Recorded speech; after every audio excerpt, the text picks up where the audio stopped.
CBI की जांच करते ही पकड़ा गया बालासोर रेल हादसे का असली गद्दार। नरेंद्र मोदी खुद देंगे सजा, स्टेशन मास्टर ने खोल दिया सारा राज। 275 मौत का हिसाब स्टेशन मास्टर ने दिया, किसके इशारे पर हुई घटना सब कुछ पता चल गया। असली गद्दार अब नहीं बच पाएगा, सरेआम दी जाएगी सजा। पूरे 4 दिन बाद चैन की नींद सोए नरेंद्र मोदी। 50 घंटे के रेस्क्यू के बाद वापस लौटे। रेल मंत्री ने खाई कसम, अब कभी नहीं होगा कोई रेल हादसा। बालासोर ट्रेन हादसे में अब तक 275 लोगों की मौत हो चुकी है, लेकिन अब हादसे वाले दिन बहानगा बाजार स्टेशन पर तैनात स्टेशन मास्टर एसबी मोहंती पर शक की सुई घूम रही है, क्योंकि जिस तरह से हादसा हुआ वो वाकई में रोंगटे खड़े कर देने वाला है। 3 ट्रेनों का एक साथ आपस में टकराना कोई मामूली बात नहीं है। सीबीआई इस पूरे मामले की जांच कर रही है, जिसमें धीरे धीरे ही सही लेकिन चौंकाने वाले खुलासे हो रहे हैं। सूत्रों का दावा है कि सीबीआई की टीम अपने खुफिया तंत्र के साथ हादसे वाली जगह पर पहुंची और कई सारे सबूत इकट्ठा किए। सूत्रों का दावा है कि शुरुआती जांच में इस बात का पता चला है कि सिग्नल में खराबी आई थी। सिग्नल में खराबी आनी कोई बड़ी बात नहीं है, लेकिन हैरान करने वाली बात तो ये है कि जब भी सिग्नल में खराबी होती है तो सिग्नल अपने आप लाल हो जाता है, ना कि हरा। यही वजह है कि इसमें साजिश की आशंका जताई जा रही है, क्योंकि अगर सिग्नल खराब होता तो गाड़ी आगे बढ़ती ही नहीं, यानी कहीं न कहीं सिग्नल के साथ छेड़छाड़ की गई। किसने की छेड़छाड़, सीबीआई की टीम अब पता करने में जुटी हुई है। इसके अलावा यहाँ दूसरी बात जो सामने आ रही है वो ये कि पटरी पर लगे चेंजर में भी खराबी का दावा किया जा रहा है।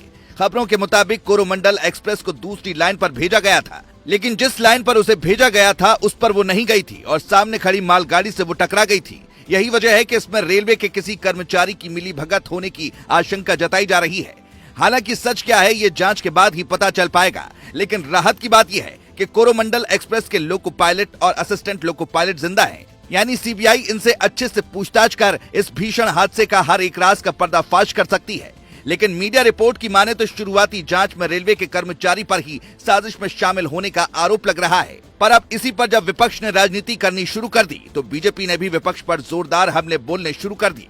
असल में शुरुआत में विपक्ष ने ये मांग की थी कि इस हादसे की जांच सीबीआई से होनी चाहिए, जिसके बाद रेल मंत्रालय ने सीबीआई जांच की मांग की थी और तुरंत सीबीआई जांच शुरू हो गई।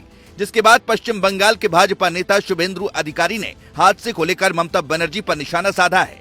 उन्होंने कहा कि हादसा टीएमसी की साजिश है। सीबीआई जांच से ममता बनर्जी डर क्यों रही है? हादसा दूसरे राज्य में हुआ है तो ममता बनर्जी जांच से घबरा क्यों रही है? शुभेंदु अधिकारी ने आरोप लगाते हुए साफ शब्दों में कह दिया कि टीएमसी ने पुलिस की मदद से 2 रेलवे अधिकारियों के फोन टैप कर लिए। उन्होंने ममता सरकार से पूछा कि रेलवे अधिकारियों की बातचीत की जानकारी उन्हें कैसे मिली। यानी सीधे तौर पर शुभेंदु ने इस हादसे में ममता बनर्जी के शामिल होने की बात कह डाली। असल में हादसे वाली जगह पर तुरंत ममता बनर्जी भी पहुंची थी, जहां पर वो रेल मंत्री से ही उलझ गई थी। हादसे में कितने लोगों की जान गई, इसको लेकर दोनों के बीच बहस हुई थी। ममता बनर्जी ने दावा किया था कि हादसे में करीब 500 लोगों ने अपनी जान गंवाई, जबकि रेल मंत्री ने साफ कहा कि इतने लोगों की मौत नहीं हुई है। लेकिन अब जब शुभेंदु अधिकारी ने ममता बनर्जी पर ही आरोप लगा दिए तो हर कोई हैरान रह गया। अब देखना होगा कि सीबीआई जांच में हादसे के जिम्मेदार को कितनी बड़ी सजा दी जाती है। वैसे हादसे के जिम्मेदार को कैसी सजा मिलनी चाहिए, कमेंट में अपनी राय जरूर बताएं। Bureau report.